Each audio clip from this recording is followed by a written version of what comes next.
Hey guys, I am back. I apologize about that. Had some interference with the internet where I lived. Unpredictable, so I apologize right in midstream as I was explaining nature to you guys. So, just real quickly, I want to come back on so I can at least end the conversation for tonight.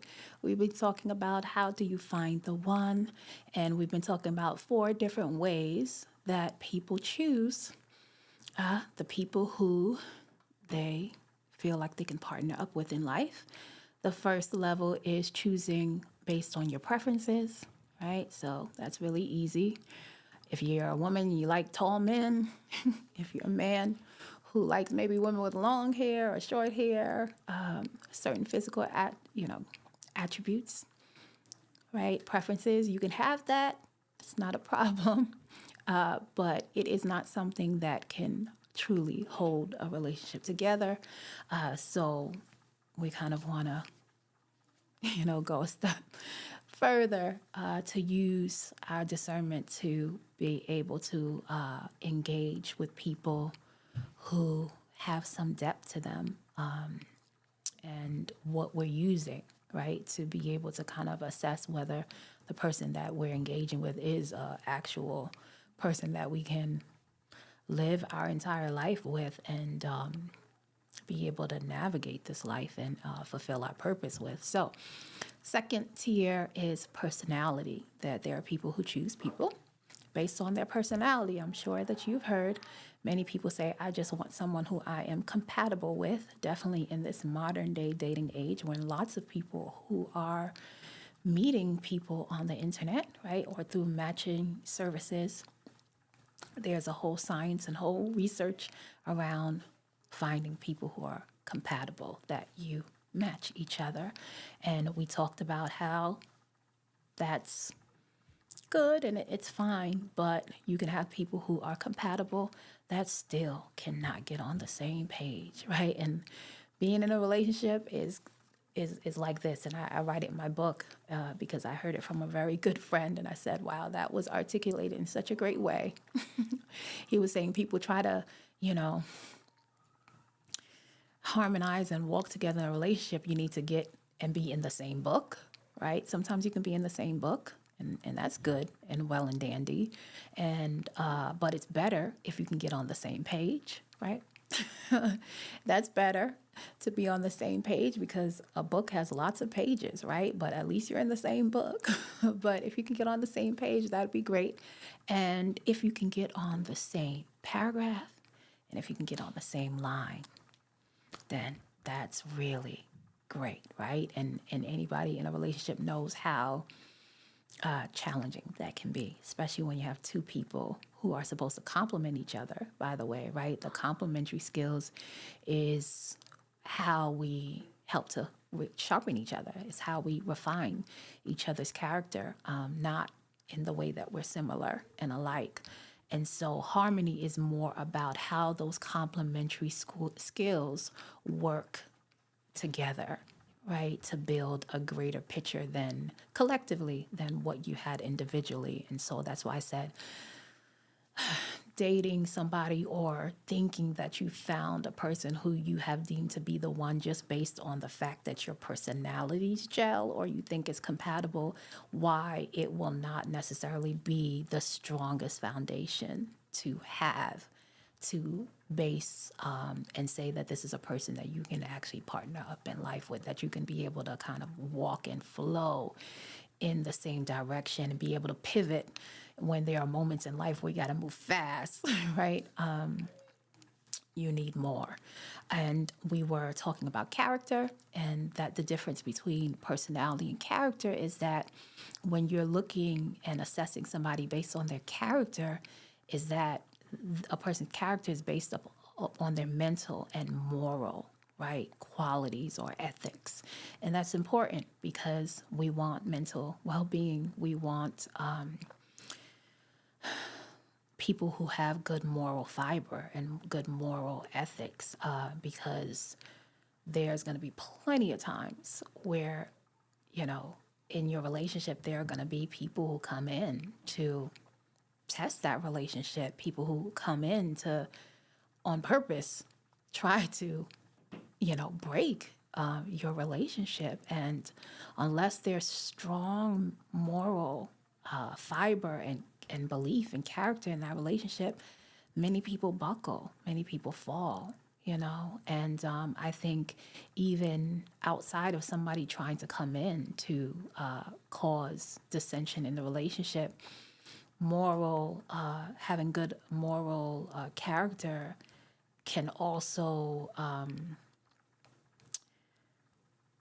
I guess, tell how a person acts towards you in the relationship, right? So if you have a relationship, let's just say between a man and a woman, and we know in relationships that each of us play different roles and we serve in different ways. And if a person isn't morally, have good moral ethics and is not a person who upholds any kind of like moral code of ethics or belief, then if they deem whatever you do to be lesser than, or your positioning, they might not honor your positioning, they might not cherish what it is that you have to offer, and they might treat the person in a way that is not good, right? So what we were talking about before, my unfortunate brief interruption due to technology was the what I believe to be one of the highest stages that you can use to be able to approach finding the person who you know is best fit for you, which is looking at a person's nature. And one of my favorite quotes in the Bible is that every fruit reproduces after, every seed reproduces after its own kind, right? And that you shall know them by their fruits.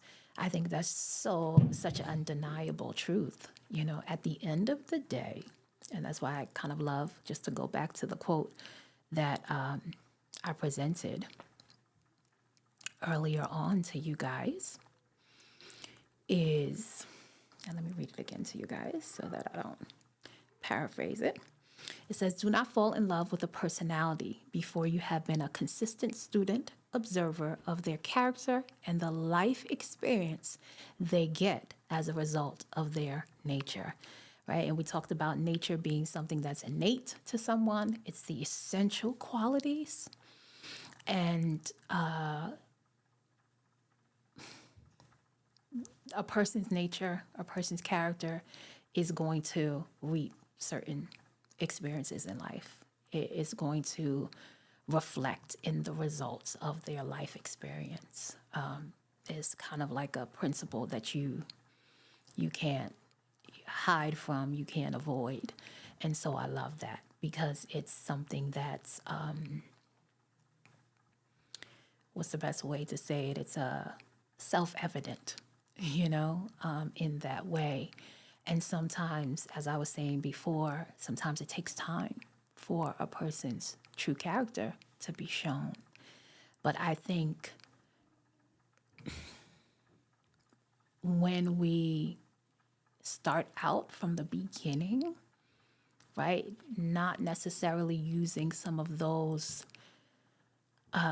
what's the word I'm looking for? Maybe lower level way of trying to find a person that you feel like could be someone that you can partner in life with, as far as preferences and personality, but start to navigate those relationships, trying to identify the character of the person and their nature. And once you do that, and you're okay to kind of because the personality and the preferences, those are more tied into, right, our own expectations or our prejudgment of, or the idea of being with someone or being in a relationship. It's more tethered, right, to our expectations. Whereas character and nature, we just want to see, I just want to see. I know before and as well as my friendship with Ben, but before I was in, my forever friendship with Ben, the people that, were potential partners to me or wanted to date me and things like that, I never really was so tied into like, okay, we're going to be boyfriend and girlfriend or this is going to go towards marriage or anything like that. I just knew that you were going to show me yourself and I was going to show you who I am. So eventually I'm going to see you for all of who you are. I firmly believe in the scriptures and that there's nothing that is in the dark that won't come to light.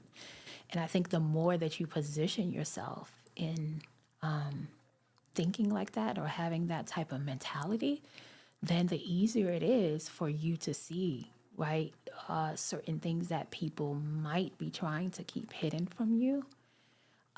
So it's coming in with a more open mentality, right? And a more trusting mentality. And I know it's hard for people to trust, especially if you've been hurt before in relationships. But I just took one of my very, I call her my BFF. I said, you my new BFF now. And I was having a conversation with her and I was telling her that, trust, when you really think about it, it's really just a process that's really between you and God, and I was telling her that I fully trust Ben. Don't get me wrong; he's a stand-up character, and he's pretty. Anybody will tell you, his friends, his family, he's consistent. Like if they call him up today, he's pretty much consistent. We've grown and we've transformed and we've elevated, thank God.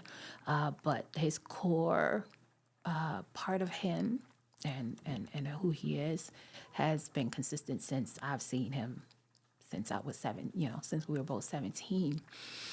And that's definitely evidence of the fruit of his nature and his character. And that helps to affirm my trusting in him. However, that trust is a string that's connected to my trusting of God and knowing that I am God's child, I am his daughter, and that if someone comes to try to hurt me, well, then I feel sorry for them because I am a daughter of the King.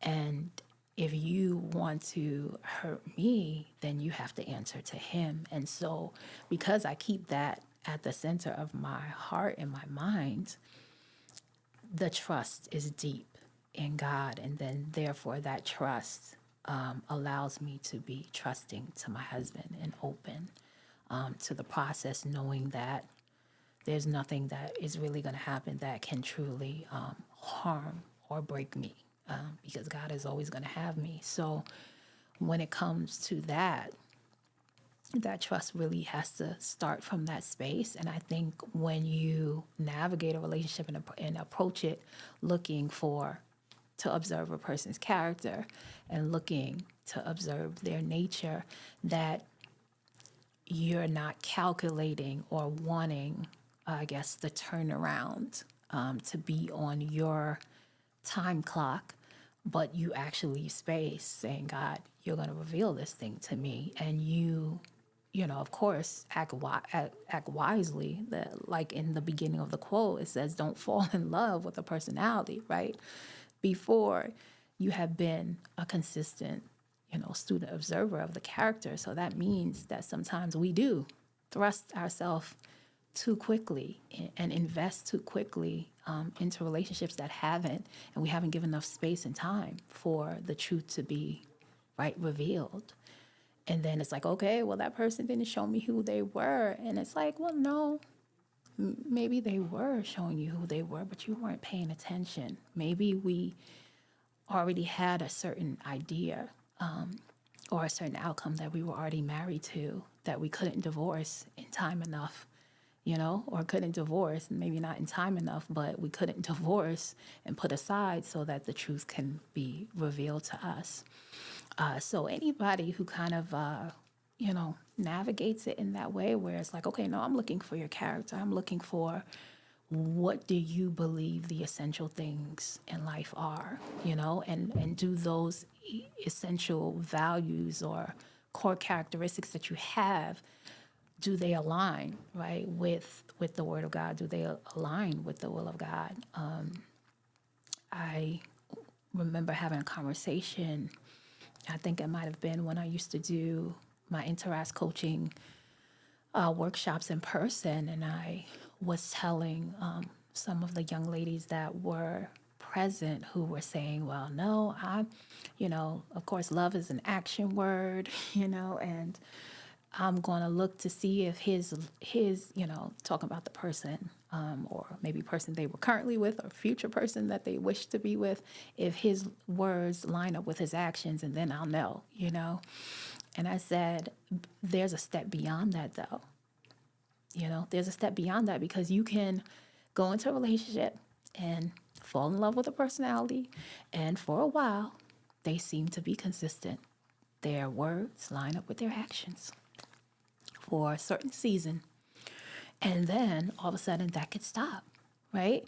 So I was saying to them, you have to go beyond that to where that person's words, do they line up with the principles of God? Now that's different, because the principles of God echo throughout eternity. It goes even beyond time, right? And you can't really calculate them, right? There's not necessarily a predictable formula, right? That you can kind of like, I'm gonna do this and this and this and always get this right outcome. No, it's something that is created in a way where it has to be that the person is committed to a continual relationship with God, a continual willingness to stay in tune and in flow, because that's the beauty of the relationship, right? Because the gift is the relationship, not the outcome.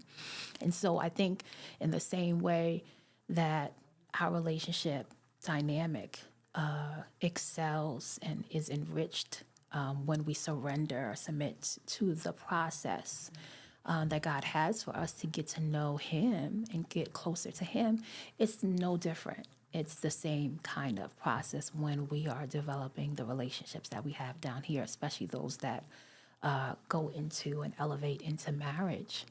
That no, is not this predictable, calculative thing, because we are transcendent human beings. Like we transform and we go through so many seasons and we change. I'm definitely not the same person that my husband met at 17, and he's definitely not that same person. But the principles that we use to apply to adjust and transition throughout those seasons are. Right? And then each season we take on the principle, and then it elevates us and it transforms us to be made new, right? And those new people don't ever feel like they grow apart from each other, because we're both pulling from the same source, and we're pulling and using those same principles that, because they're beyond time, they could be applied through every season of life. And we find each other at each stage, and we delight in discovering who that new person is, and it makes the relationship be continually interesting and continue to delight in each stage that we discover. And it's a wonderful experience, and it's quite the opposite from what my husband likes to call the devil's hamster wheel, right? Of the patterns that you go through when you disconnect from God or you disconnect from love. There's a different pathway and different experiences and different outcomes. And I was just saying to a recent coaching session that I had to the participants that were on, I said, it's so interesting that in the world, sometimes we're led to believe, or we think that what's common is natural, right? And then those two things, because it's a common experience that is happening to the masses, then that's noted as just a natural process. And then now it becomes distorted and known as the truth. But there are really only two pathways, right? We know that there is the kingdom of God and the kingdom of Satan, or the kingdom of the devil and the enemy. And yeah, in both those roads, there's different variations, right, of that pathway and results that you get from either making your choice. But oftentimes, right, like for instance, the defaulted idea of like when you get married, oh, the relationship just, it's better when you're single, because maybe you'll be having more intimacy, you'll be having more sexual intimacy. Life just starts to kind of, you know, just suck you dry, basically, and you fall into this mundane type of relationship where you're not really enjoying each other. There's a lot of people who really feel like that, and go through that process where maybe the man is trying to go out to the bar or go somewhere just to escape his wife, and the wife is just coping, and she's probably physically going through the process of doing things, but internally she is in turmoil. Right? All of these things that people are most definitely going through, but there's a reason why they're going through that. There's a reason why. And when there are no solutions, or there are no skill sets or tools provided, and these are the things that are constantly reoccurring, not knowing that they're occurring because, wait, hold on, you chose a road that was outside the pathway of God.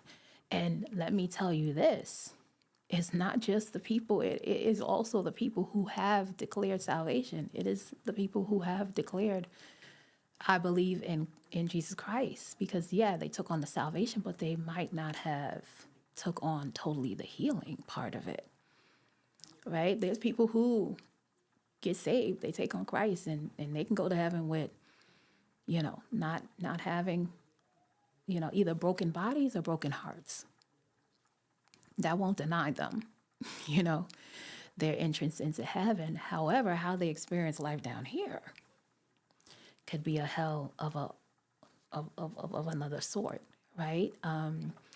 So with that acceptance of Christ, there is an invitation of healing. There is access to healing, but the transformation, right? The necessary things, the accountability that has to come into place. Many people avoid that, so they resist the healing and they don't get it. So even the people who have accepted Christ can still be on that defaulted system, right? And they might not be able to, they won't be able to experience the truth in that if you have decided to commit to each other wholeheartedly and develop your relationship in a space that God has endorsed and God has blessed, then there should be an elevation that you experience, not a decline when you get married. Sex should not become worse when you get married. It should become better, especially if it's a marital union that's under God, because you experience an elevation, right? You experience an elevation. Your purpose and your dream shouldn't be thwarted, or derailed because now you're married and the responsibilities now take over those spaces. No, the two of you guys are supposed to provide support for each other and facilitate to be able to accomplish your dreams further, because now two is better than one. So that's the truth. But if there aren't many people talking about the principles that are needed to be placed in the relationship for people to experience these truths, then what's going to be, right, spread is more so the opposite, right? And the defaulted system that occurs when people don't align themselves in the truth, or don't align themselves in God, or don't align themselves in love. So that's pretty much the conversation for tonight. And I was supposed to give you guys a scenario tonight, but we've been on for so long. I didn't think the quote and the question that I presented was going to take this long. to kind of, you know, get all of the explanation out. So I apologize for that tonight, guys. I'm gonna have to think about another scenario and bring it to you. Maybe I'll give it to you on Thursday. You know, it's my show, so I can I can change it up. So I apologize about that, but I think the conversation was really good tonight. And I'm hoping and I'm praying that as we talked about those four different ways that people choose their mates or choose who they're going to be in a relationship with, that it gave you an understanding of how people approach it, right? And why they can get the results that they can get out of it, you know, and why, depending on what level you start at, you know, or how you approach it, that you'll be able to say, okay, I can kind of approach it by looking at someone's character or trying to identify their nature, rather than maybe proceeding with just my preferences or, you know, falling for a person's personality, but it not give you enough, you know, real true assessment of whether that person is someone who you can walk hand in hand with when the fire of life comes, you know, and still be standing together. It's important because I don't know for how long they've been saying this same percentage rate, you know, or a similar percentage rate hasn't really moved too much, you know, where they're still saying 50% of marriage, you know, or somewhere in that area fail. That's like, it's crazy. You know what I mean? That's crazy. So we want to try to shift things. And the way you start something matters, you know, just like one of my favorite quotes in the Bible, like every seed is going to produce after its own kind. The seed is the beginning, right? So how you start it, how you approach it in the beginning matters, and it's going to reproduce after its own kind, you know. And I think a mistake that is made often is that we might start it one way and then we try to kind of change it, you know, in the midst of it, which you can, by the way. I've had couples who do that. But I always explain to them that when they're doing that, that really what you're doing is you're starting anew. You're starting anew. We have to have a blank canvas because we can't build on crap, right? Like we can't build on that. We can expose like what was going on as far as why you were getting, you know, these negative type of experiences in the relationship. We can expose that and then put the proper principles, but really you're divorcing an old version of your relationship and starting anew with the proper one. So we're really starting from that point on. You know what I mean? So so in that way you can do it, but it's really starting anew. So thank you guys for being with me. I appreciate it, and I apologize again for the brief interruption in the middle. Due to the internet connection. But I'm glad I was on with you guys tonight. Prayerfully, I didn't miss a lot of your comments, and you enjoyed tonight. I don't think I did because I don't see any right now. But I will be back on Thursday night, 8 p.m. Eastern Standard Time. All right. If you liked anything you heard, if you're on YouTube, like, comment, and subscribe. That's where all my full videos are going to be. On the other platforms, I put little snippets, but if you want to watch the full video, subscribe to my YouTube channel. And if you want to dive in deeper, if you want to learn about relationship skills so you can feel more confident in the way you kind of navigate that space, you can always if you're on IG, can click the link in my bio. If you're on Facebook or Twitch, Facebook, you can look in my description to find the link to either email me about private sessions or join my group session for the Forever Friends Academy. We dive into all relationship areas, and if you're single and you listen to this and you're like, I'm not in a relationship, I don't need this, trust me. The best time to To learn about relationships is when you're not in one.